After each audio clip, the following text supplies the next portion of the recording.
Carte sur table. Carte sur table. Prenez le rendez-vous sur Aussi FM tous les dimanches à partir de 9h.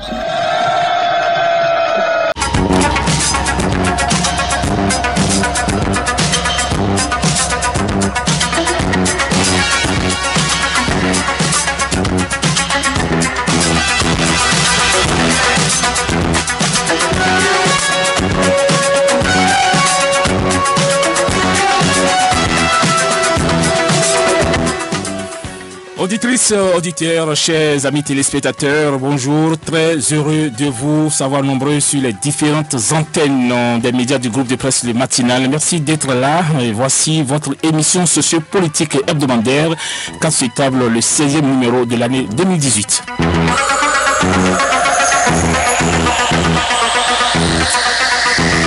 Après un peu plus de 6 mois en Europe, le député Atao Mohamed Renko a mis fin à son exil vendredi dernier, impliqué dans l'affaire dite de faux médicaments. L'élu du peuple a été écouté pendant plusieurs heures au tribunal de première instance de Cotonou et avant d'être relâché. L'actualité, c'est aussi la marche de soutien du Parti du Renouveau démocratique à Patrice Talon. Le chef de l'État n'aime pas que ses partisans chantent ses louanges dans les rues. L'invité de cette émission opinera également sur les 2 ans de gouvernance du président de la République Patrice Talon, l'entretien exclusif que ce dernier a eu avec la presse internationale. Ancien député à l'Assemblée nationale, ancien directeur général du Centre national de sécurité routière, professeur d'université, il est également le président du mouvement patriotique du salut. Il s'agit bien sûr de l'honorable Sylvain Zou. Honorable, bonjour et merci d'être là. Bonjour monsieur le journaliste. Je vous rappelle, mesdames et messieurs, que cette émission est relayée sur Urban FM de Parakou pour les auditeurs du Septentrion. Le monde entier est également câblé grâce à l'application Aussi FM 88.6 téléchargée dans Play Store. Il y a aussi nos collègues de la télévision, aussi en télévision web, qui sont également de la partie, bien évidemment. Nous sommes dans le studio numéro 1 de Aussi FM émettant de Cotonou. À 10h06, vous aurez la possibilité d'intervenir dans cette émission avec les numéros 65 00 24 24 ou le 21 33 84 19. Nous sommes ensemble jusqu'à 10h30. Bienvenue dans cette émission.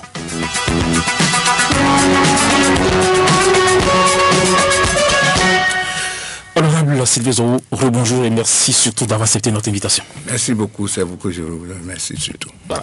Alors je l'avais dit donc en introduction, vous êtes donc le président du mouvement patriotique du salut.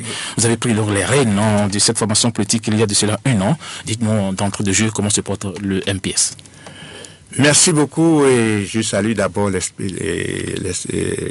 auditeurs. Les auditeurs et les téléspectateurs aussi. Bon, c'est parce que je voulais dire téléspectateurs.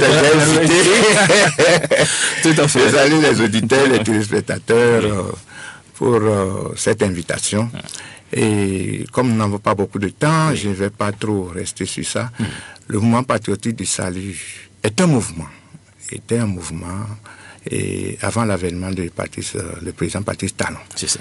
Et pendant les élections du président, c'est-à-dire Patrice Talon en son temps, c'est un mouvement qui s'est battu sérieusement, surtout à Abomey et Zou Plateau. Et après que nous avons eu cette victoire, on a réfléchi. Et nous avons dit, ce qui anime la vie politique au Bénin, ce n'est pas un mouvement, mais c'est un parti. Tout à fait. Donc il serait mieux qu'on régularise notre situation.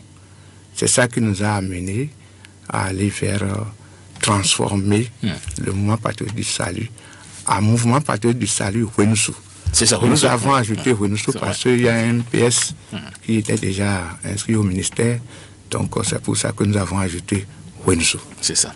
Et voilà, un peu en 2 mots, ce que je peux dire. Alors, dites-moi, quels sont les objectifs et la vision donc, de cette partie, de cette formation politique, j'allais dire. Bon, vous voyez, d'une manière traditionnelle, on dit un parti qui se crée, fait tout pour prendre le pouvoir et gérer le pouvoir. Donc vous êtes prêt à prendre le pouvoir. Donc, à prendre le pouvoir et gérer le pouvoir. Et c'est dans la gestion du pouvoir qu'on connaît la force d'un parti. D'abord, pour prendre le pouvoir, ça dit qu'il faut avoir une force. Et quand vous prenez le pouvoir, il faut gérer d'une manière normale ce qui doit plaire et ce qui doit bien aider notre pays à réussir. Et je pense que je dis ça d'une manière classique. Et le reste, on verra sur le terrain, par exemple, vient d'être reconnu par notre nation comme parti politique. Par le ministère de l'Intérieur. Par le ministère de l'Intérieur. Donc, à partir de ce moment, vous verrez, c'est-à-dire comment nous pouvons faire autrement la politique au Bénin. Et comment on peut faire autrement la politique au Bénin? Parce qu'il y a aujourd'hui 236 partis politiques, 7 alliances de partis politiques. Quel est aujourd'hui l'avenir de politique de votre mouvement? Qu'est-ce qui va changer concrètement, monsieur honorable Zoum? Voilà. Même si vous changez quelque chose dans votre localité, vous faites déjà une bonne politique. Et aujourd'hui, on peut aller à 1000 partis. Moi, ça ne me gêne pas. Pourquoi? Parce que c'est la définition que nous avons donnée. Multiparti intégral. Voilà. Mais si on dit ça, comment vous avez refusé aux uns aux autres c'est pas... Par exemple, quand il y avait l'avènement du docteur Yahya Boni, il y avait des créations de partis, FCB, Cori jaune, mais moi, j'ai pris la position, j'ai dit non, laissez tout le monde créer des partis. C'est quand ils vont créer, ils vont commencer par gérer, que ceux qui vont se reculer vont reculer, ceux qui vont continuer vont continuer. Mais on ne peut pas dire à quelqu'un de ne pas être leader. Là, tu vas le frustrer. À partir de ce moment, quand il y aura des tests qui vont réorganiser, mais tout le monde va se remettre au pas. C'est ça. Donc, en attendant que nous n'avons pas un test qui permet de limiter les choses, bon, chacun est libre.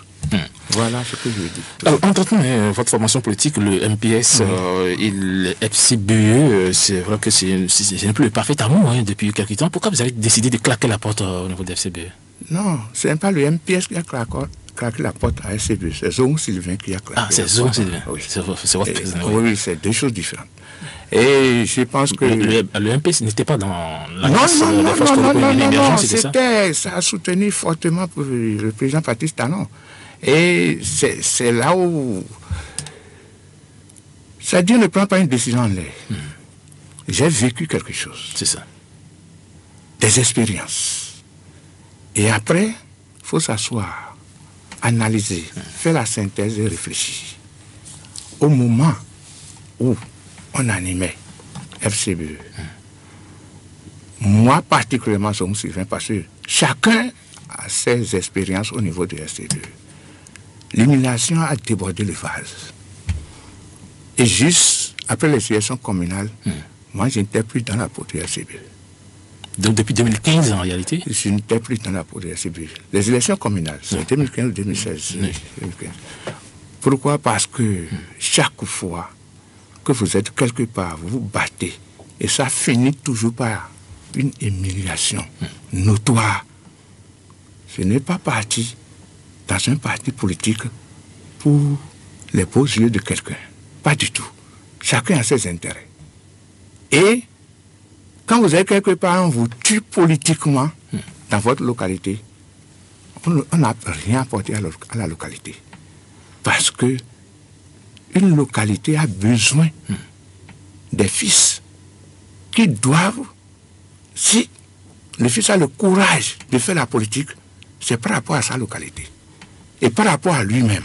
Personne ne peut dire je vais faire la politique sans mes intérêts. Mais vous étiez quand même des hommes influents quand même du régime.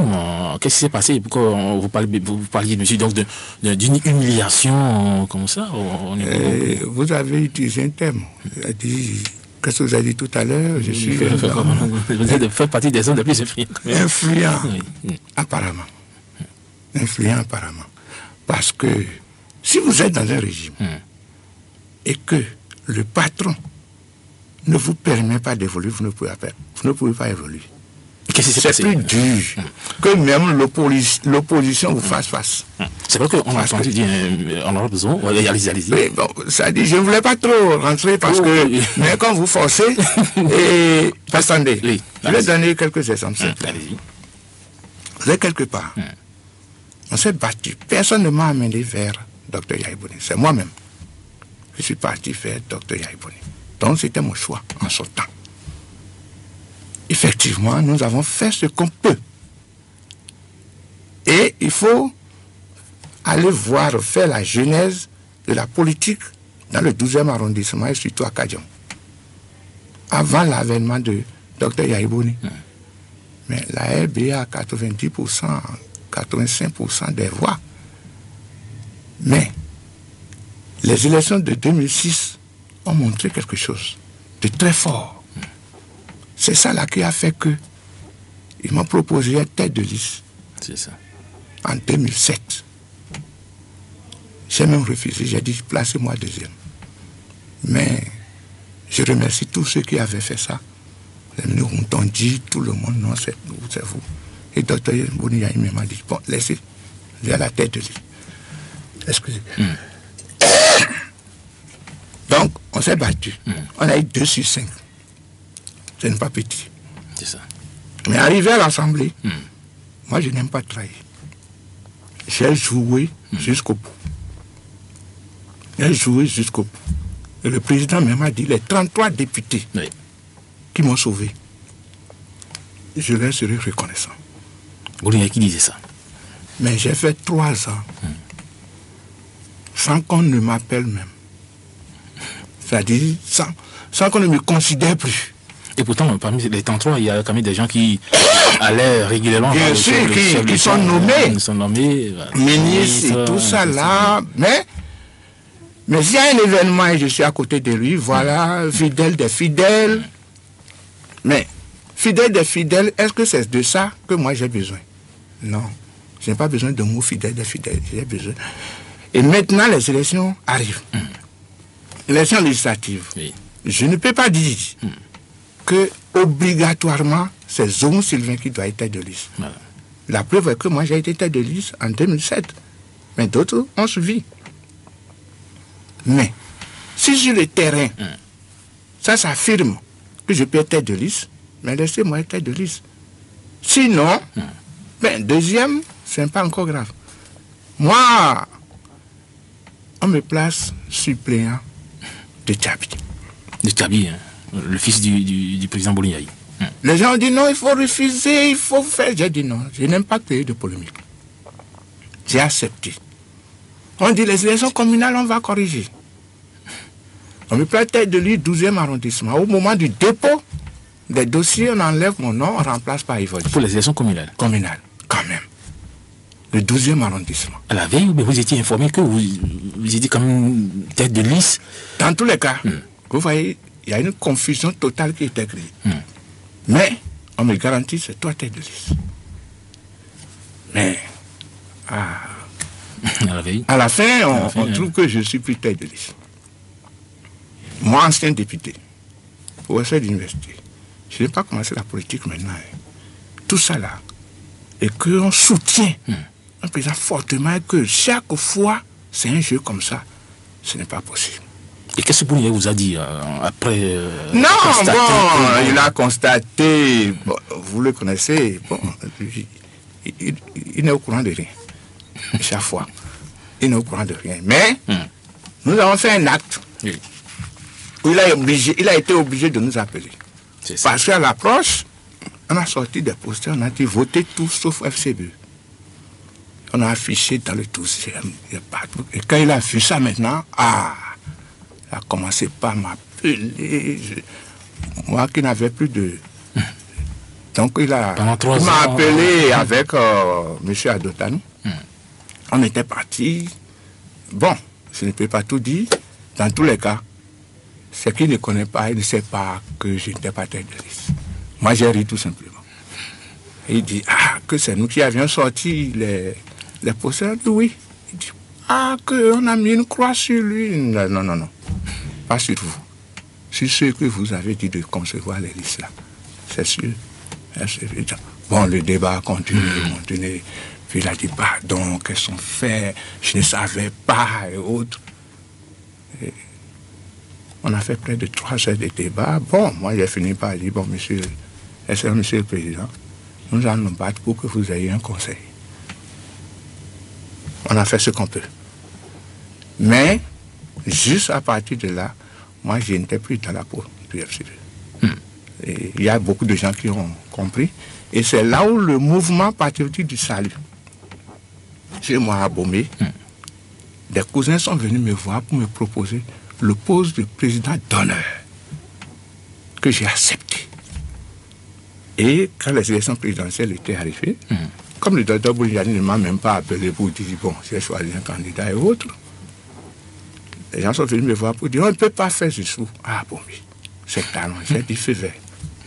Allez faire. Mais moi, je vais rester.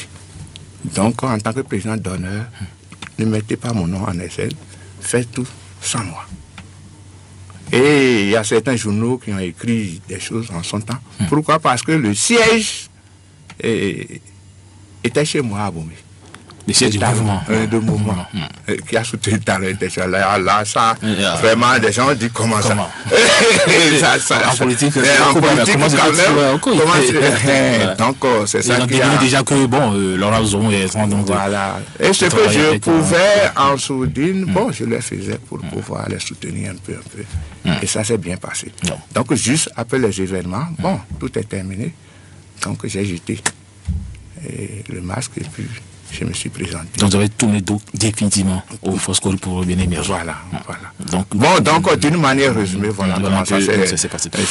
Voilà, aujourd'hui, donc, vous déclarez Urbi et Orbi, votre soutien au régime donc, du nouveau départ. Alors, pourquoi justement Patrice Talon, puisque vous avez décidé donc, de l'accompagner, et non la coalition de l'opposition, justement incarnée aujourd'hui par, vous le savez, 4 Équateurs, Tévoidire, Soglo, Yahi et Adjaf. Pourquoi d'abord avoir soutenu? Pourquoi vous avez décidé donc d'accompagner les actions du président Patrice Talon? Bon, vous voyez, à travers la petite explication que je viens de donner, on ne peut plus poser la question pourquoi. Vous avez soutenu... Vous êtes séduit par son programme d'action, c'est ça? Qu'est-ce qui s'est passé? Voilà, ce qui s'est passé est ceci. Quand j'avais laissé, c'est-à-dire, quand le mouvement a soutenu Patrice Talon, et moi maintenant, je reviens à ma place, mais j'irai où? Nous avons soutenu quelqu'un qui est venu au pouvoir et maintenant va se braquer contre lui. Non, je ne suis pas de cette nature. Ça fait un. Aujourd'hui, moi, je soutiens encore plus fortement le président de la République parce que quand il est arrivé, un président de la République qui vient, qui fait un programme d'action, le PAG, du gouvernement, il faut être courageux pour le faire. C'est ça. Parce que si vous faites ça, on va vous juger par rapport à cela à la fin de votre mandat.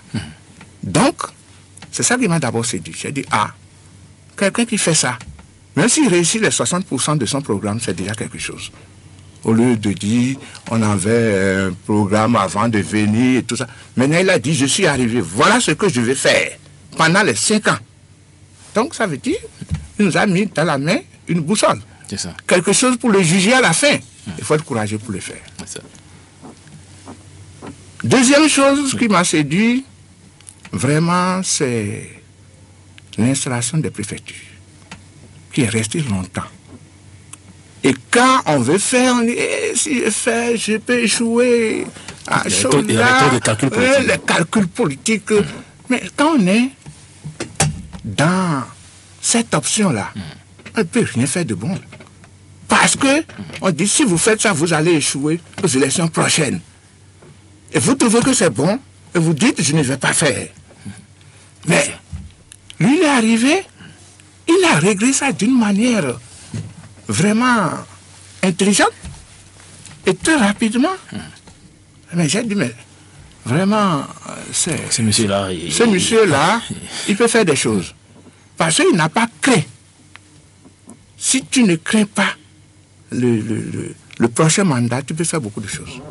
C'est quand on craint le prochain mandat qu'on commence pas à faire des grimaces. On commence pas à jacasser. Ce qui est bon ici, si tu fais sympa, mauvais, il faut aller là.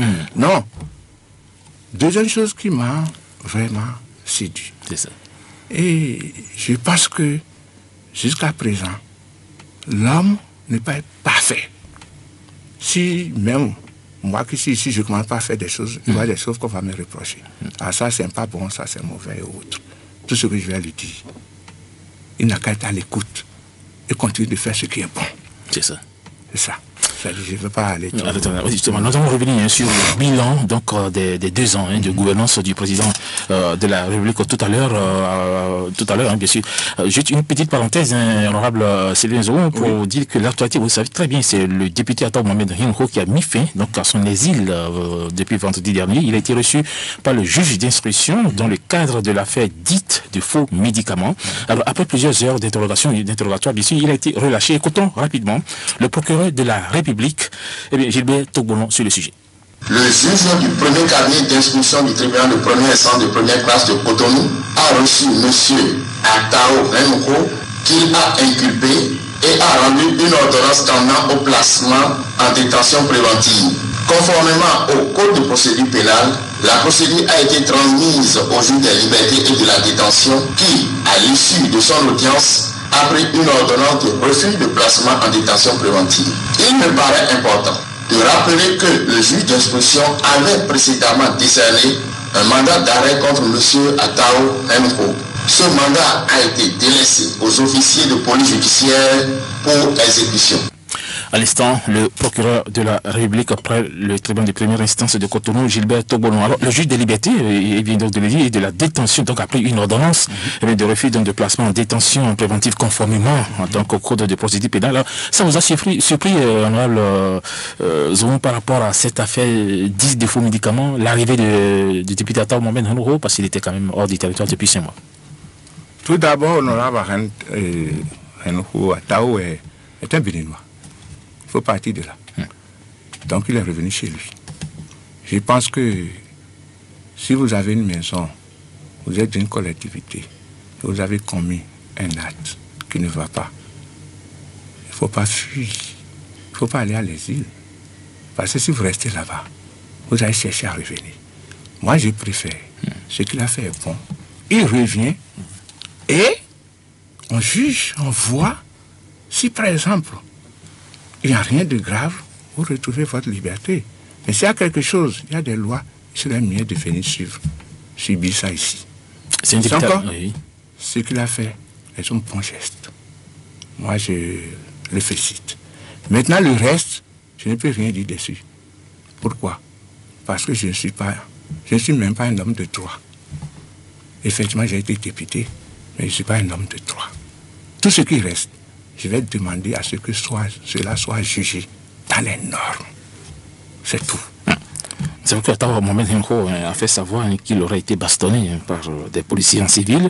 Le député est toujours donc aux soins jusqu'à l'heure où nous émettons, puisque j'ai tenté ce matin d'entrer en contact avec les proches au niveau du CRHU. Ils m'ont dit qu'il est toujours là. Comment peut-on expliquer justement cette affaire? Comment on peut bastonner un député? Est-ce que c'est vrai? Bon, gros point d'interrogation. De toute façon, on a vu quand même qu'il était allongé au niveau du CRHU de Cotonou. Bon, dans tous les cas, vous voyez, vous avez dit qu'il a été bastonné par un policier. Un policier n'est pas n'importe qui. Un policier n'est pas un individu quelconque. Si le policier a commis une faute, il sera puni. Ça là, ça c'est clair. Et je laisse le soin aux juges et les hommes qui protègent nos institutions de s'en occuper. C'est tout ce que j'ai à dire. Vous pourrez retrouver facilement l'Assemblée nationale dès la semaine prochaine? Et Ataou. Bon, vous voyez, moi, j'ai la chance de me retrouver dans un pays constitué. Quoi qu'on dise, j'aime le Bénin. Parce que c'est ceux qui ne savent pas ce que ça veut dire, les constitutions, les représentations en place. Nous avons la Cour constitutionnelle, Cour suprême, Assemblée nationale, tout ce qu'il faut. C'est ça qui est en train de nous sauver jusqu'à présent. Les gens ne savent pas. Donc, se retrouver à l'Assemblée, ne pas se retrouver... Non, ce n'est pas Ronald Zoum Sylvain qui viendra décider ou juger ça. Il y a les textes qui existent. Il y a les institutions qui peuvent en parler qui existent. Donc, je n'ai rien dit par rapport à cela. D'accord. Revenons donc à votre soutien donc, au chef de l'État, le président Parti Talon. L'entretien exclusif du chef de l'État avec la presse internationale continue d'alimenter un peu donc, les débats. Plusieurs sujets ont été évoqués dimanche dernier. Donc, il y a une semaine par le président Parti Talon, dont la gestion du port autonome de Cotonou. Je vous invite à suivre cet élément, cet extrait sonore, et on revient sur les commentaires. Le port autonome du Bénin demeure patrimoine public. Ce que nous recherchons, c'est la gestion efficace. Quelle que soit l'origine du gestionnaire, nous voulons de l'expertise pour gérer notre bien commun avec compétence, efficacité. Alors je vais chercher l'expertise, la compétence, où qu'elle soit. Et je n'ai pas de pudeur à dire qu'il faut que ce soit forcément un partisan, un parent, et qui soit nommé pour la gouvernance, la gestion d'un bien qui nous est cher. Et c'est pour cela que nous avons confié au port autonome de Cotonou, malheureusement, à la déception de mes partisans, qui tous les jours marcelaient pour être nommés, alors que ceux-ci n'ont pas la compétence requise. Nous sommes allés chercher le port d'Anvers, qui est le deuxième port européen, qui a une expérience avérée en la matière, pour, pendant quelques années, implanter la bonne gestion, former les gens, et que après cela, les Béninois auraient acquis les compétences qu'il faut, on aurait installé les moules de gouvernance qu'il faut pour que la gestion, par la suite, soit convenable. Alors, honorable Sylvain Jomon, vous avez occupé également un important poste en directeur général du Centre national de sécurité routière. Et quand vous avez écouté cet élan sonore, est-ce qu'effectivement, il n'y a pas de compétences requises pour gérer le port de Cotonou? Merci beaucoup. Et pour parler de compétences, il faut partir de cadres. Nous avons assez de cadres. Comme l'a dit le professeur Agassi, tout cadre n'est pas intellectuel. Vous voyez, tout ce qui se passe aujourd'hui, ce n'est pas maintenant. C'est-à-dire, c'est le cumulé de mauvaise gestion de depuis longtemps qui nous coûte cher aujourd'hui. Quand nous parlons de mauvaise gestion, c'est-à-dire quand nous parlons de... Ça ne va pas. On ne s'est pas levé un jour pour voir que ça ne va pas comme ça. Ça n'allait pas. Ça n'allait pas. Parce que, c'est-à-dire, pour juger quelque chose, il faut retourner un peu à l'histoire. Moi, je veux même retourner très loin, au temps de général Mathieu Kékou. On a créé beaucoup de choses dans ce pays. Beaucoup de choses dans ce pays. Est-ce que vous savez que dans ce pays-là, on avait commencé par faire du riz, made in Bénin, Sadevo, là où se trouve la haute cour de justice. C'est là où c'était ces sociétés, dirigées par les Chinois, dans la vallée de l'Ouémé. On mangeait du riz béninois avant. Et ça avait commencé. Mais quand les Chinois sont partis, nous sommes revenus où? Non seulement au point de départ, mais moins. Les machines sont encore dans la brousse de la vallée de l'Ouémé là-bas. Mais ça veut dire, est-ce qu'on n'a pas de compétences, on n'a pas de cadre? Commençons par nous juger à partir de là. On a créé la Sonafel. La Société nationale des fruits et légumes. Et légumes. Vous savez qu'on a commencé par faire des tomates en boîte en Haïtengou, de jus de mangue. Mais pourquoi tout ça a échoué? C'est ça. On n'a pas de cadre, on n'a pas de compétences. Il y a beaucoup de sociétés comme ça. Regardez les usines du riz qui existaient au niveau de Sobépal. Pourquoi tout ça là est parti? Parce qu'il n'y a plus de palmiers à huile. Comment on a fait ça? On n'a pas d'agronome, on n'a pas de cadre, on n'a pas de compétences. Mais ça doit nous appeler. Mais pourquoi tout ça? Malgré tous les cadres et compétences que nous avons dans le pays. Donc, on dit Sonapra. Pra là veut dire quoi? Promotion agricole. C'est pas promotion coton. Mais Sonapra s'occupe seulement de coton, on jette des milliards dedans, et on passe dans les champs et tout ça. On était à 300 000 tonnes de coton avant l'arrivée du président Talon. AIC a repris. AIC était pour le coton, créé pour le coton en son temps. Mais ça veut dire qu'ils ont vraiment l'expertise. Pourquoi j'ai dit ça? Ils sont venus, ils ont refait leur réforme, et la première campagne a donné 453 000 tonnes. De 300, bon de 153 000 tonnes. Mais ça veut dire que c'est des gens qui connaissent la chose, qui sont venus vraiment. Alors, c'est 500 000 tonnes pour cette année. Est-ce que vous voyez ce que nous disons? On critique, on dit non, bon, on prend coton. Les dettes qui existaient Ils ont fait une campagne, ils ont tout payé. Ils ont payé ceux qui n'étaient pas payés, les paysans qui n'étaient pas payés, plus les paysans qui ont produit l'année là. C'est pas bon ça pour les Béninois? Pour le Bénin, moi je trouve que c'est bon. Mais avec ces exemples, mais je me suis dit, si même le président Talon a dit qu'il n'y a pas de compétences, non, c'est pas qu'il n'y en a pas du tout. Mais si sur 100 personnes, nous n'avons que 15 qui sont vraiment...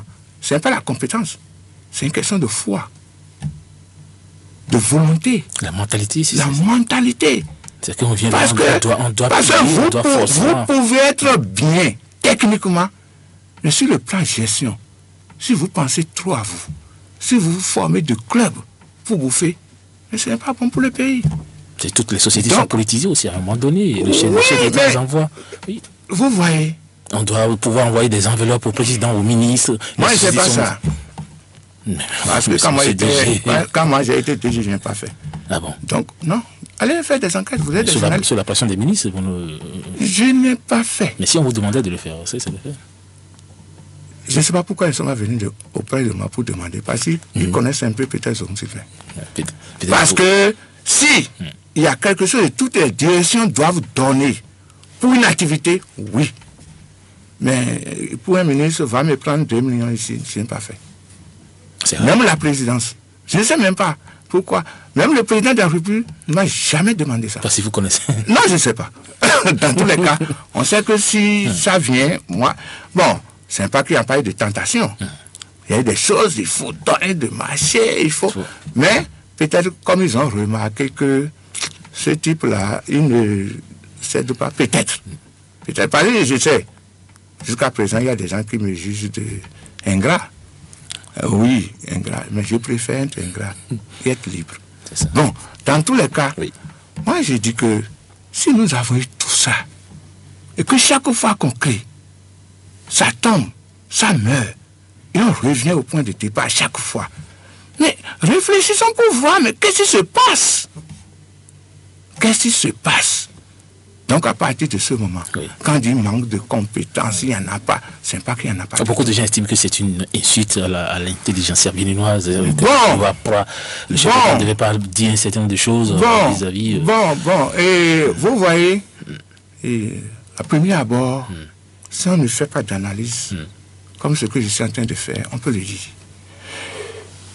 Et il faut voir qu'est-ce que le président de la République appelle compétence. Ce n'est pas qu'il n'y a pas de cadre, il n'existe pas de cadre au Bénin. Mais quand on dit compétence, là, c'est quoi? Vous êtes cadre, on met quelque part. Mais vous n'avez pas en plus de ce que vous avez appris, la manière de gérer. En fait, c'est les résultats qui comptent. Donc, vous voyez, et si vous avez ça encore, la volonté et le patriotisme, vraiment, s'il n'y a pas tout ça la réunie, vous pouvez ne pas avoir la compétence parce que vous êtes là, on vous a donné, parce que vous êtes capable, on vous a donné, vous avez échoué. Mais qu'est-ce qu'on va dire? Vous êtes incompétent. C'est pas ça? Dans tous les cas, que ça soit mal dit ou bien dit, moi, je prends quelques exemples et je dis, nous avons péché les cadres. C'est ça. Nous, les cadres, nous avons péché sur la gestion de ce qu'on met dans nos mains. C'est ça qui a amené tout ce que nous sommes en train de dire aujourd'hui. Mais, je vais dire quelque chose. Oui. Si je prends par exemple le cas de Sonapra, où nous mettons des milliards, et on revient avec dette. On met des millions, on revient avec dette. C'est-à-dire le pays s'endette. L'argent qu'on a mis, c'est d'abord on a emprunté, c'est de dette. Et on met encore, on vient avec dette. Celui qui gère comme ça, par rapport à quelqu'un qui prend, qui met l'argent, et que maintenant, on trouve des bénéfices. Mais on dit non, c'est pour lui, c'est pour... Mais, si on trouve des bénéfices, et lui il a 30%, 40%, le pays a 60%, moi je préfère celui-là, que celui qui met, et qu'on retourne avec dette, et que le pays s'endette, un jour on va s'engouffrer. C'est dangereux. Donc à partir de ces deux gestions, je préfère la gestion qui se passe maintenant que ce qui s'est passé. C'est un défi qu'ils lancent au Béninois en mettant justement Je n'ai pas dit... C'est un défi, non? Oui. Relevons le défi. Dans 6 mois, on fera le point dans 1 an. Voici, il a fait un bon choix. Parce que, non, tu vois, tout est une question d'expérience. J'ai dit, c'est pas tout ce qu'on pense qui réussit totalement. Mais, compte tenu de ce que nous vivons, faisons d'autres expériences. Pour voir ce qui est bon dedans, ce qui ne va pas totalement, qu'on peut corriger, ainsi de suite. Et qu'on puisse aller. Regarde notre pays, qu'on dit 80% agricole. Quelle agriculture nous faisons? Mais tout le monde vient à Cotonou, c'est ça le problème. Tout le monde vient à Cotonou. Mais ça dépend de la politique du gouvernement. Du président qui est là. Vous avez vu un temps, le Ghana, les Tchoumékas sont tous partis. Mais posez-vous la question, pourquoi? C'est l'agriculture d'abord qui a fait rebondir le Ghana. Quand les gens sont venus de Gabon et autres, les champs, les Béninois ne veulent pas aller dans les champs, c'est ça le problème. Il faut changer la mentalité, c'est ça aussi. Il faut créer les militants aussi. Je vais vous dire quelque chose. Je vais vous dire quelque chose. On dit les Béninois ne veulent pas aller au champ, ne veulent pas aller au champ. Si le gouvernement a la volonté politique de les amener au champ, il peut les amener. Je vais vous donner des exemples. Oui, fais ça quoi, allez-y. C'est ceux qui viennent faire Zemdia ici. Si par exemple, le gouvernement a une politique de créer l'environnement qu'il faut, les conditions qu'il faut, pour que si quelqu'un se retrouve au village, il vit bien. Et que 2e, 4e, 10e vont au village et que les autres vont voir. Pour dire, ah, mais il vit mieux que ici par rapport. Mais si on dit c'est lui-même qui ira là-bas pour trouver de l'argent, pour cultiver, pour pouvoir... Mais il est découragé, il a dit il ne peut pas. Il faut que le gouvernement... C'est ça que je suis en train de dire. Au niveau de l'agriculture, mais on a mal géré l'agriculture. Mais qu'est-ce que vous voulez que les paysans aillent chercher?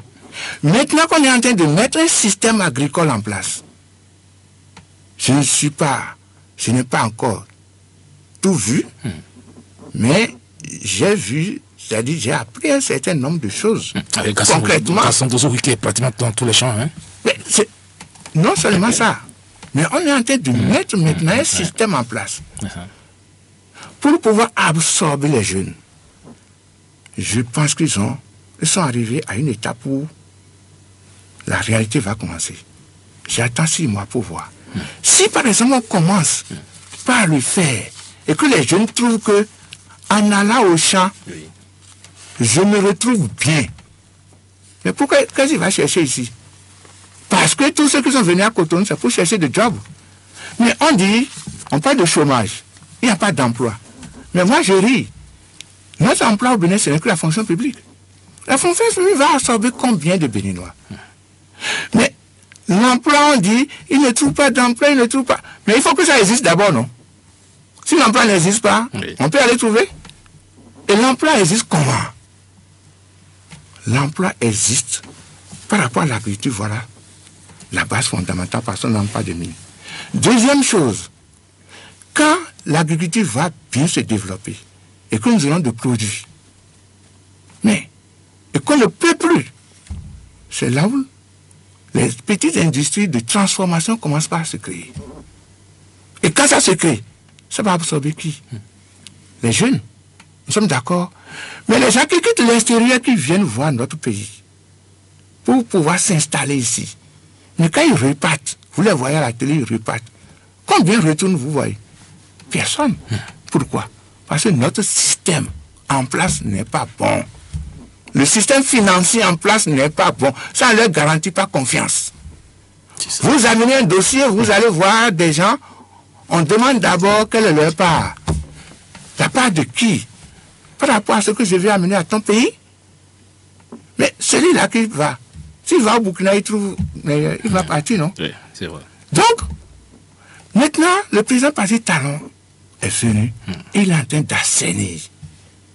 On dit, ah non, lui-même, il est resté ici, il a été la même chose, il a bouffé avec eux et autres. Non, non. Même si un bandit arrive, un voleur qu'on a attrapé, et un jour on dit, c'est lui qui va nous gérer, qui arrive, qui commence pas à faire de bonnes choses, faut plus voir ce que vous racontez. C'est ça. Ce qui intéresse le Bénin, Oui. c'est l'intérêt, c'est le développement. C'est ça. Donc, à partir de ce moment, vous voyez, c'est quand ces industriels qui viennent nous voir, qui partent, qui sont découragés, qui ne reviennent pas, il faut leur créer les conditions favorables. Il n'y avait pas d'énergie. Maintenant, il a attaqué ça. Moi, j'ai vu ça viser automatiquement. C'est ça. Parce que si ceux-là, allez voir, discuter une fois avec quelqu'un, les intérêts quelque part, où ils sont réparés, vous les revoyez. Dites, ah mais monsieur, vous n'êtes plus venu au Bénin. Mais leur réponse, ce n'est pas bon à dire. C'est vrai que l'année 2018 s'annonce comme celle du début donc, de la vision de la partie visible des réalisations des grands chantiers, des grands projets du PAG. Et le chef de l'État a annoncé donc la poursuite du vaste programme de reconstruction du pays, celle des réformes engagées, la lutte contre la corruption, la fraude, l'impunité, et surtout un début donc de visibilité physique, donc des actions phares engagées par son gouvernement depuis le 6 avril 2016. Aujourd'hui, 2 ans après, les gens estiment que sur le plan social, ce n'est pas encore ça. Et sur le plan des réalisations, on a annoncé l'aéroport, on a annoncé certain nombre de projets. Est-ce que vous êtes sûr qu'avant 2021, le chef d'État pourra effectivement faire quelque chose, au moins 50, pourquoi pas, mais 60% des réalisations? Merci beaucoup. Vous voyez, il y a la volonté. Et il y a les obstacles en même temps qu'il faut gérer. Et ça, je vais demander aux Béninois de se patienter, même si on veut prendre le pouvoir, de se patienter et de chercher une autre méthode au lieu de méthode de blocage. Vous pensez qu'il est bloqué quelque part? Quand vous prenez quelque chose, oui. il y a soulèvement, il y a déjà boulot d'étonnement. Si vous voulez faire dans une semaine, vous êtes obligé d'attendre et aller régler ça d'abord. Vous ne voyez pas que ça vous retarde un peu? Ça retarde.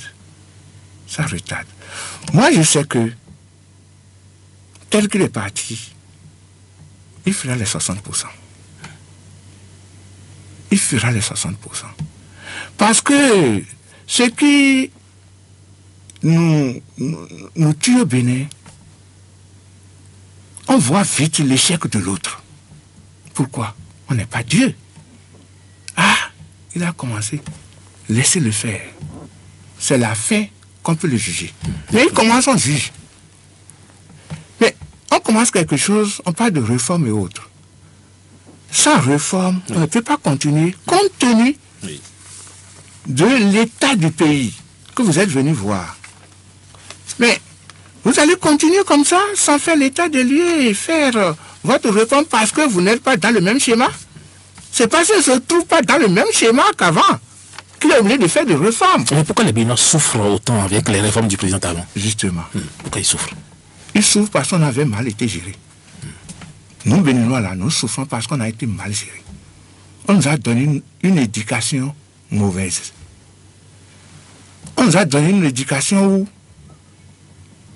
tout le monde cherche à ne pas s'efforcer, travailler beaucoup avant d'avoir l'argent. Maintenant, un système est arrivé et dit non, tu dois faire l'argent qu'il te faut là, c'est ça que tu auras. Mais si je gagnais quelque chose en plus avant qui me permettait de faire ce que nous appelons la circulation de l'argent, et qu'on me coupe, l'argent va circuler, c'est l'argent-là qui circulait. Et on coupe. C'est sûr que nous qui en bénéficions, on va souffrir aussi. Mais on se la compte qui? On se la compte celui qui a coupé. Et la peine de la souffrance, c'est pour quand?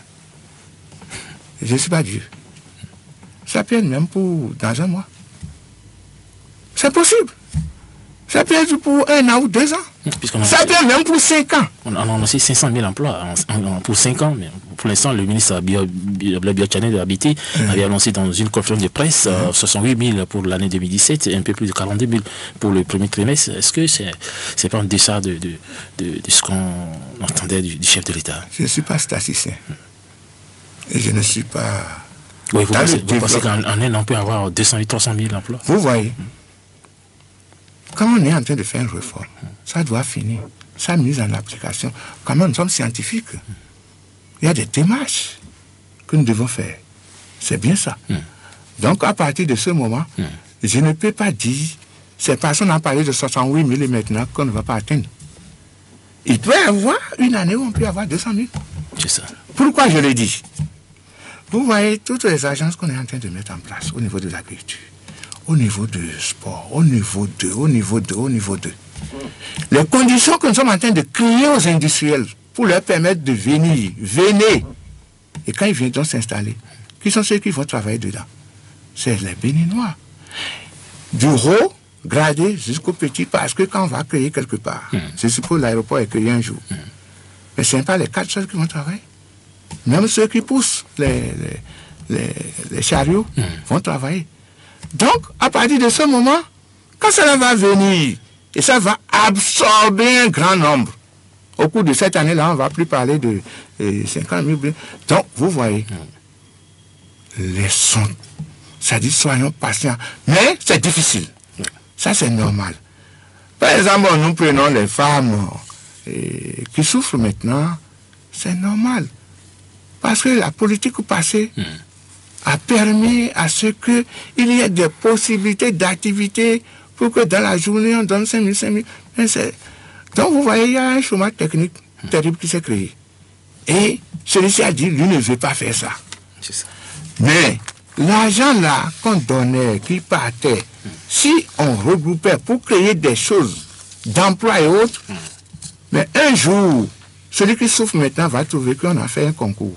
On a fait un test. Mon enfant a réussi sans intervention. Oui. Je suis là, le deuxième réussi sans intervention. Qu'est-ce que je vais dire? Ah, donc c'était un bon système. Donc, nous ne pouvons pas tout juger maintenant. C'est ça. Mais, accompagner le président de la République, pourquoi je le dis? Il dit, je mets des fonds à disposition des jeunes, des femmes. Nous, partis politiques, quel est notre rôle? Qui soutient le président de la République? Ce n'est pas d'aller faire des meetings. Non, non. C'est d'aller faire des choses capables d'amener les jeunes, les femmes, à aller vers cet argent, parce que l'argent ne vient pas vers les gens. Pour aller prendre et faire des activités avec eux. C'est notre rôle. Et c'est quand nous allons commencer par faire ça qu'on est en train d'aider le président de la République à réussir son mandat. Alors, toujours au cours donc, de cet entretien avec nos confrères européens, le président de la République a fait savoir que le mandat unique n'est plus d'actualité. On l'écoute. Le mandat unique n'est plus d'actualité, en tout cas pour le moment. Être candidat à nouveau en 2021 relève de mon droit le plus absolu. Être candidat à nouveau en 2021, je ne sais pas. Et je n'ai pas aujourd'hui à me prononcer là-dessus parce que ce n'est pas cela qui m'a motivé dans la réforme. Ce n'est pas parce que je n'étais pas intéressé à être candidat à nouveau que j'ai suivi cette réforme. Mais je pourrais me présenter, mais aujourd'hui, je voudrais finir mon mandat dans le respect de mes engagements en ce qui concerne la bonne gouvernance, la résolution des problèmes de mon pays, l'eau, l'énergie, les infrastructures. Est-ce que je serai candidat? Nous verrons bien. Est-ce que Parti Talon sera candidat à sa propre succession? D'après ce qu'il a dit, moi je ne suis pas là pour le contredire. Il a dit qu'il verra bien. Mais avant c'était pas comme ça. Il avait dit mandat unique, c'est fini. Après on va aviser. Maintenant, bon. Quand on parle, quand une personne parle, il faut aller voir les conditions dans lesquelles il se trouvait et il a parlé. Ce n'est plus les mêmes conditions maintenant.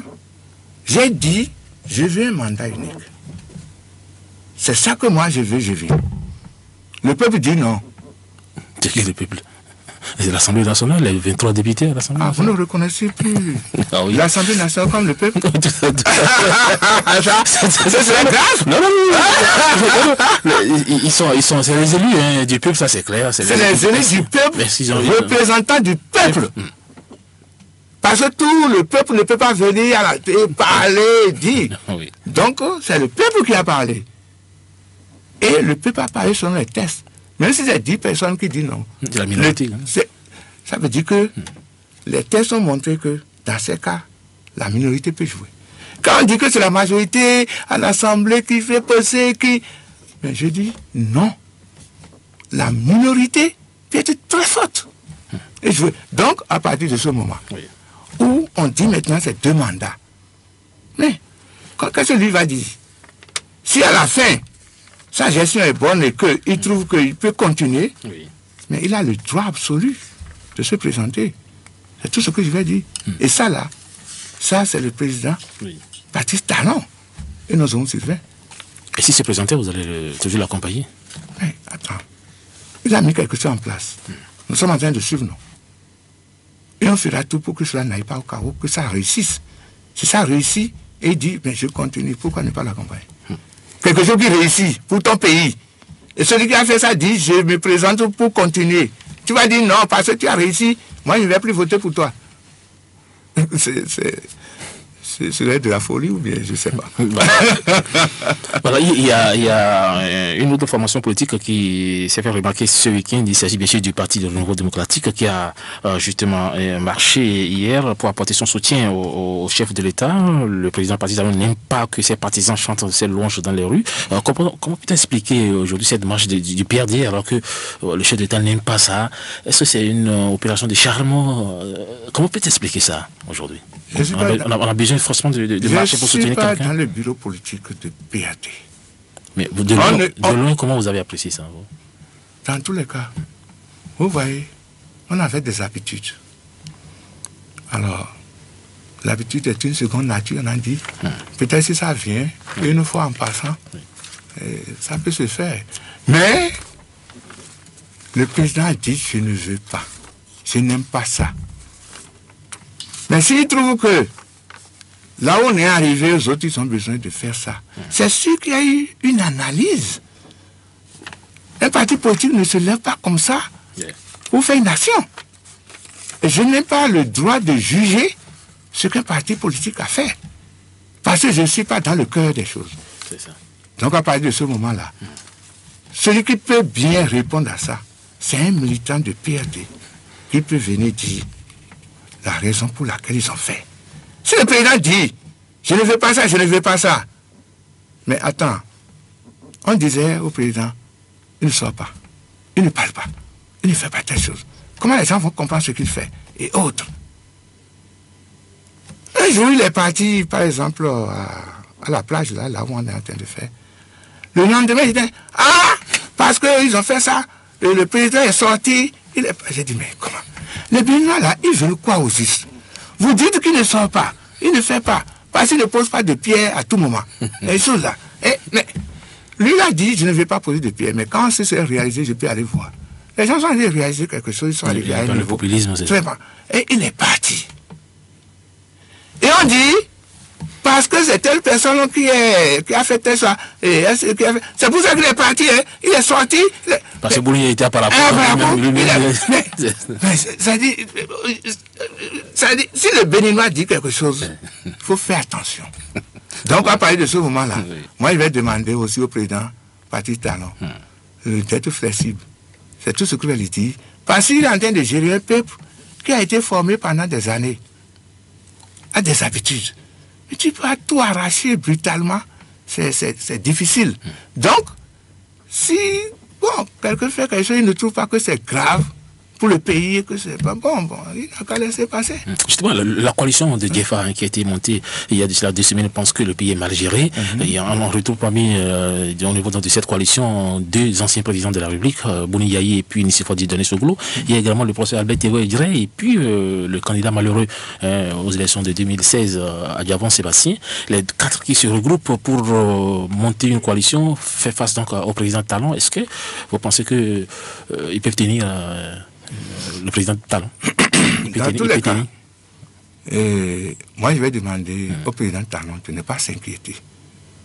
Ses actions, nous sommes en politique, on n'est pas en collectivité familiale. Donc chacun fait les choses selon son calcul. Si leur calcul les amène à ce niveau, et que c'est comme ça qu'ils voient qu'il faut destituer ou bien il faut détruire en 2021 Patrice Talon, c'est leur droit. Mais je vais demander au président Patrice Talon, il ne faut pas qu'il s'attache à toutes ces choses-là. Il ne faut pas que ces choses le déroutent. Il faut qu'il continue dans sa vision. Mais il faut qu'il soit à l'écoute. Je l'invite toujours à ça. Qu'il soit à l'écoute et qu'il fasse toujours la synthèse. Il ne faut pas qu'il dise que ce que le peuple dit là, non, non. Il faut qu'il écoute. Et qu'il voit que ce que je fais, si c'est bon, il n'a qu'à continuer. Il n'y a pas de problème. Mais par rapport à cela, ce que moi je regrette tout simplement, c'est que quand moi j'ai entendu ça, j'ai tiqué un peu. J'ai tiqué, pourquoi? C'est pas qu'il ne peut pas faire. Mais je me suis posé une question. Mais est-ce qu'on n'aura plus de patriotes dans le pays? Quand je dis ça, ça veut dire quoi? Oui. Il doit avoir, comme notre papa Soglo, dans son fauteuil, même si son fils est politique, il doit se départir un peu de son fils. Parce qu'il est devenu le père de la nation. Non seulement le père, parce qu'il a été président de la République avec son âge. Nous voyons notre papa, Tovo Idré, avec tout ce qu'il a fait. Il a été médiateur de la République. Médiateur de la République veut dire quoi? Celui qui doit amener la paix dans le pays. Avec le président. C'est ça, hein? Oui. Et il a quitté, il est parti plus loin, sur le plan africain, sur le plan international, pour la paix. Ça veut dire que c'est une chance pour nous, que celui-là soit dans son fauteuil. Et quand il y a vraiment de crise, arriver à un niveau donné, qu'on ne le souhaite pas, qu'on sache que, on ira voir Soglo, on ira voir Tovo Idré. Même le président de la République, Yahya, bon, lui, il vient de quitter, il a encore... Il n'a pas l'énergie, c'est ça? L'énergie, non, pas l'énergie. Il doit avoir encore les séquelles de la gestion d'une nation. Et bon, lui peut faire quelques erreurs, et on peut admettre. Mais les deux, surtout. Il a même pleuré, le président Boni Yayi, ça vous a fait mal? Il a fait quoi? Il a pleuré. Bon, tu sais, moi, ça ne peut rien me dire. Parce que je connais la personne, je connais qui est Dr Boni Yayi. Pleurer là. Il a l'aime facile, c'est ça? Pleurer là, c'est rapide. C'est pas un problème. Dans tous les cas, ce que je souhaite, que quelles que soient les conditions, que nos deux patriarches là prennent position, me gêne beaucoup, même s'ils pensent, ça doit rester dans leur cœur. Ça doit rester dans leur cœur. Et un jour, ça aide d'appeler ces deux. Ça aide d'appeler les deux pour dire, vous êtes là pour gérer, c'est-à-dire apporter du bien à notre pays. La paix, là, c'est eux. Maintenant, voilà, la paix est partie d'un côté.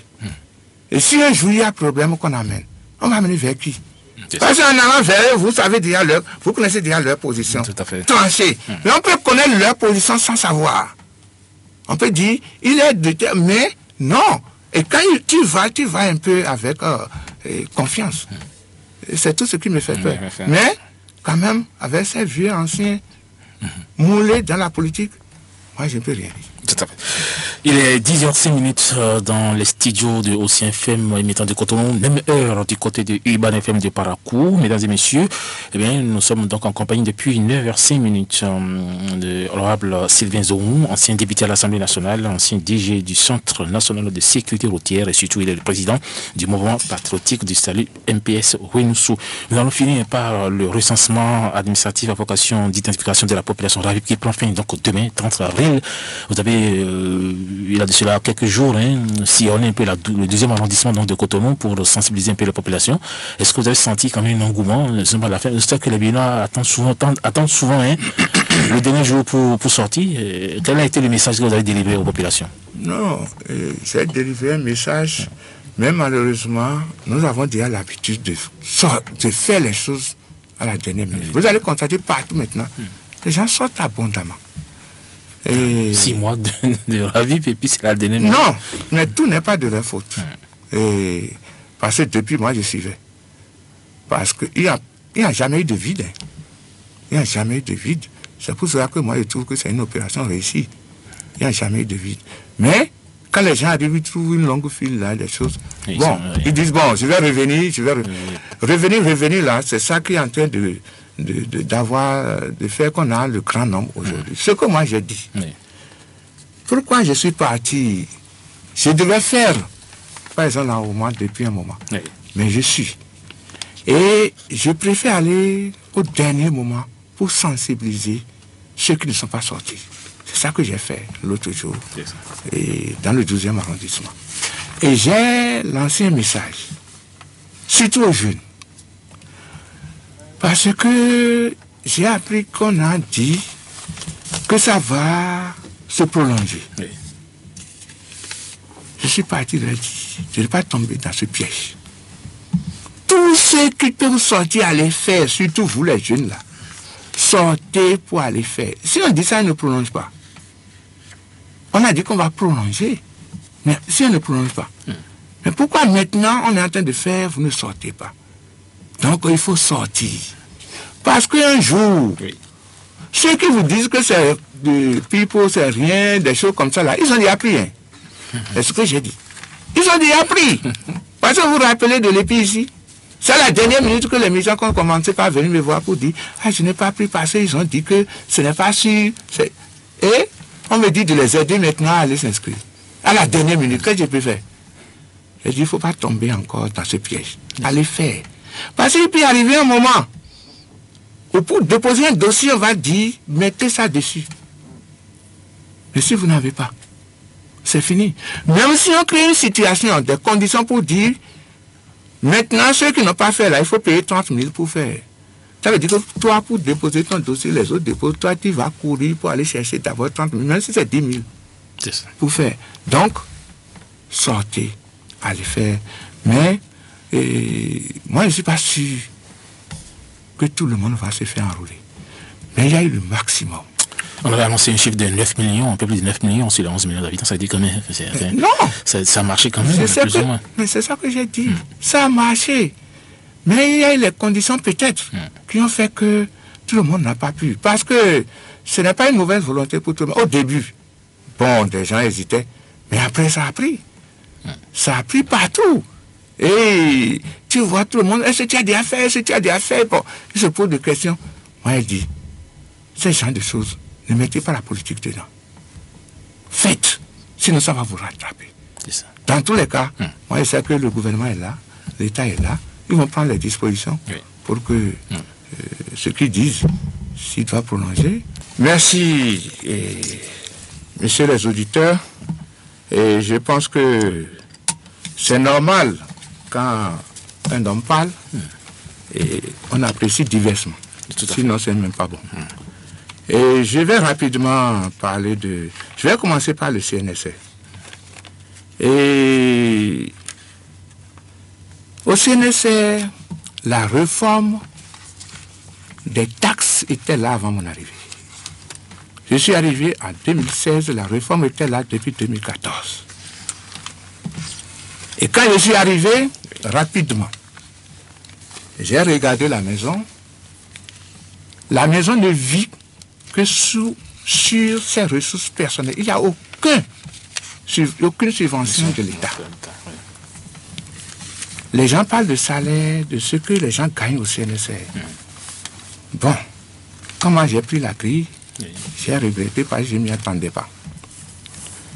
La première des choses sur laquelle j'ai dit il faut aller, c'est prendre la réforme là. Et c'est pour cela que j'ai pris contact rapidement avec quelques deux centrales de transport, syndicales de transport. Nous avons étudié. Les gens parlent de prix en hausse qu'ils combattaient et que... Non, ce n'est pas le prix qui était là avant mon arrivée que moi j'ai mis en application. C'est plutôt ce que j'ai mis en application qui est en train de faire maintenant. Donc je dis à M. Koundégra que c'est ce que moi j'ai dit. J'ai diminué les prix. Et c'est les prix diminués là que j'avais mis en application. C'est ça. Et quand les autres sont revenus sur ça, c'est ça. Donc quand on parle de flambée ou autre là, non. Et de copinage. De copinage. Et je pense que moi, je suis allé au CNSA, j'ai fait le CNSA, il n'a qu'à retourner au CNSA pour voir le temps de chacun. On dit il y a des choses que celui qui est arrivé en train de... Bon, je ne vais pas commenter. C'est-à-dire, il est vivant, il n'a qu'à aller, il n'a qu'à chercher à savoir. Les réformes que moi j'ai mises en place, je pense que le nouveau directeur, je le félicite et je le remercie. Il est parti dans mon sens. C'est ce que j'ai engagé là. Il est parti dans la même direction que moi. S'il ne sait pas, je lui dis ça. C'est ça. Il n'a qu'à aller. Donc, remercier Yahi et tout ça. Mais, quand moi j'ai quitté l'Assemblée, le président Yahi a dit les 33 députés qui m'ont sauvé. J'ai fait 3 ans. On ne m'a pas dit, tu as un poste de service, même dans un arrondissement. Mais quand on m'a emmené au CNSA, il n'a qu'à aller chercher pourquoi on m'a emmené au CNSA. Je lui dis ça encore. Mais je remercie Dr Bouniani pour le faire. Parce que si moi je ne suis pas parti au CNSA avant d'aller à la retraite, je vais croire que c'est-à-dire gérer est toujours facile. Donc je le remercie pour ça. Bon, et 60%. Quel pourcentage? Non. Moi, je ne parle pas du président de la République, son pourcentage.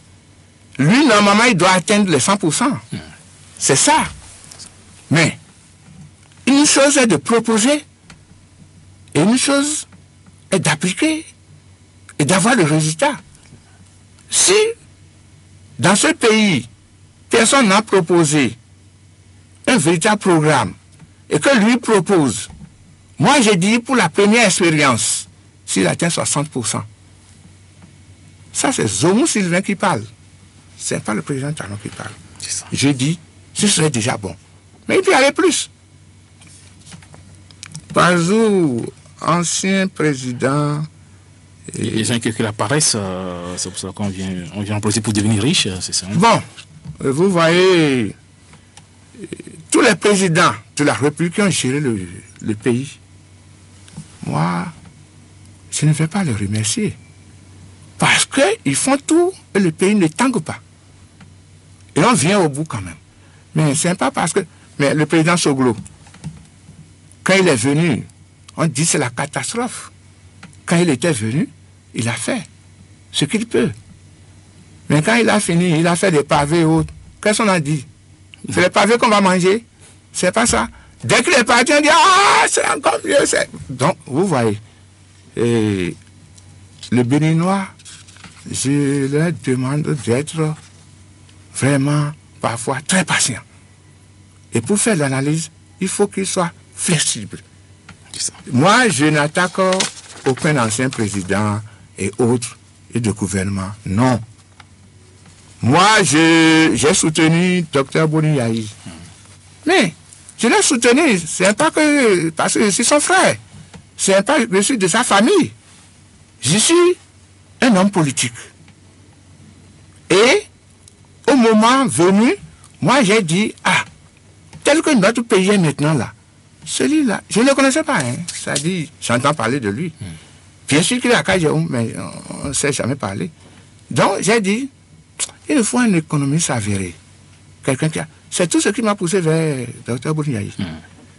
Mais je dis, je suis parti là pour ça.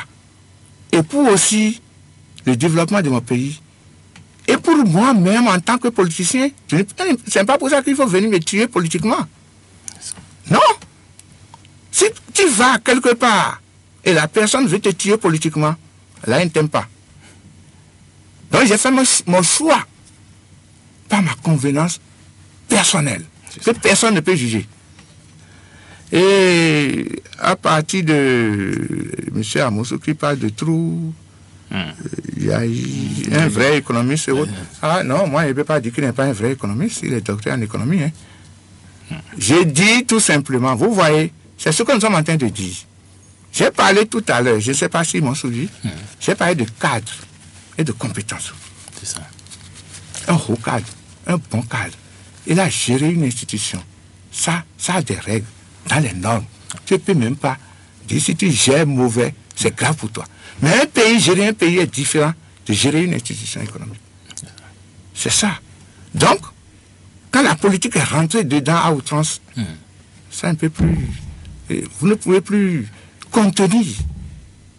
Il est arrivé à un niveau où ce n'est plus de sa faute. Ça, c'est une analyse. Ce n'est pas une question d'économiste parce qu'il a été économiste. Non. Un agrégé en économie peut venir là et échouer. Bien sûr. Donc, bon, il y a un Rossou qui parle. Bon, lui, c'est un soutien, je pense. Hein. Rossou, il dit, à votre âge, pourquoi vous continuez toujours à soutenir? Voilà. Monsieur Rossou, je ne sais pas si celui que vous soutenez depuis votre naissance, c'est celui-là que vous soutenez jusqu'à ce jour. Je ne sais pas. À mon âge, si je soutiens quelqu'un, et qu'il fait mal, et je dis, ah, avec mon âge, je vais soutenir comme ça, c'est pas bon. Mais je dis, si par exemple j'occupe un certain poste, il faut bien comprendre, un poste de président de la République, ce n'est pas n'importe quel poste. Parce que la preuve est qu'un ancien président de la République a un statut. C'est ça. Quelqu'un qui a été médiateur de la République, ce n'est pas n'importe qui. Il n'a même pas le droit de soutenir quelqu'un. Normalement. Même si le président de la République le met là. Donc on ne peut pas comparer moi à ces gens. Dans tous les cas, moi je suis un homme politique et je continue d'être un homme politique. C'est autre chose. Si j'ai été président de la République et je dois aller m'asseoir dans le fauteuil de l'ancien président de la République, c'est encore autre chose. Donc je demande seulement à M. Nhossou de faire la synthèse et de tirer sa conclusion. Et monsieur... Non, lui c'est un soutien. Et monsieur Etienne, qui m'apporte. Bon, dans tous les cas, ce n'est pas... Ça dit, Zong Sylvain politique, qui a fait une expérience. Mais il va tirer ses conclusions. Et je dis, quand j'ai fait ma synthèse, ce qu'il me faut, c'est ça que je suis en train de faire, c'est tout. Donc à partir de ce moment, celui qui me soutient, c'est bon. Je souhaite qu'il vienne à mon école pour voir encore ce que nous sommes en train de faire et que désormais, ça lui permettra de faire la différence. C'est ça. C'est tout. Voilà, il y a, je crois, M. Léandre Moussou, mais je pense que vous avez déjà répondu donc à la question. Je ne sais pas. Voilà, j'ai essayé de... bon, il y a M. Ronkwati qui a parlé de 2 ans de... votre appréciation sur... Mon appréciation sur... Bon, vous voyez, 2 ans. Le président Patrice Talon a parlé de réforme. Maintenant, il a mis un temps où le peuple béninois, tout le monde souffre parce qu'il a attaqué des sources qui ne sont pas bien pour nous, qui sont fatales à nous. Et je pense que, attendons un peu. Maintenant, à partir de maintenant, commençons par suivre les actions.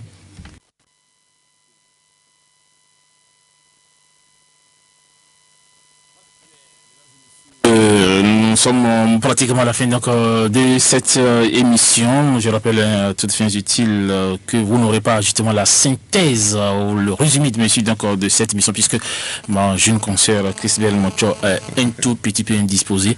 Et donc voilà. Honorable, nous sommes donc à la fin de cette émission. Je vous laisse quelques secondes pour votre mot de la fin. Merci beaucoup et je pense que je suis fier de mon pays. Et très fier de mon pays et du peuple béninois. Parce que le peuple béninois est un peuple, quoi qu'on dise, un peuple mûr. Et je souhaite que Dieu nous accompagne à ce que nous sortions toujours glorieux, victorieux de toutes les situations difficiles qui arrivent au Bénin. Mais je souhaite aussi que, qu'on soit opposant ou mouvancier, d'être flexible. C'est ça. D'être flexible dans les analyses. De chercher à apporter que de chercher à bloquer. Pour que notre pays puisse avancer. Parce que quand ça va avancer, ce serait pour nous tous. Même pour celui qui va venir, si c'est bien parti, ce serait facile pour lui. C'est ça. Merci beaucoup. Et bon dimanche à vous.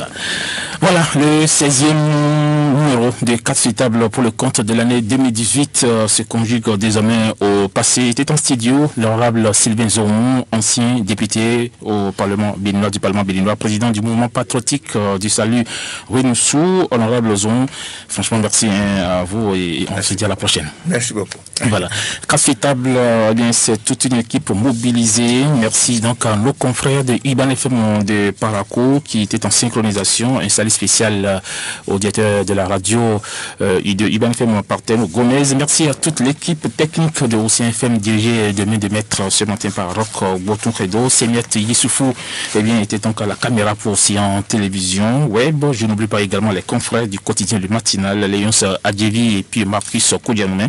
Retrouvez cette émission en rediffusion demain lundi à partir de 15h00 sur Océan FM et sur le site www.radio-océanbj.com. Sachez que la conduite est un miroir dans lequel chacun montre son visage. On m'appelle Hospice Khounou de Delaware. Merci pour votre sympathique attention. Dimanche prochain pour le 17e numéro de votre émission Quartier Terre. Au revoir.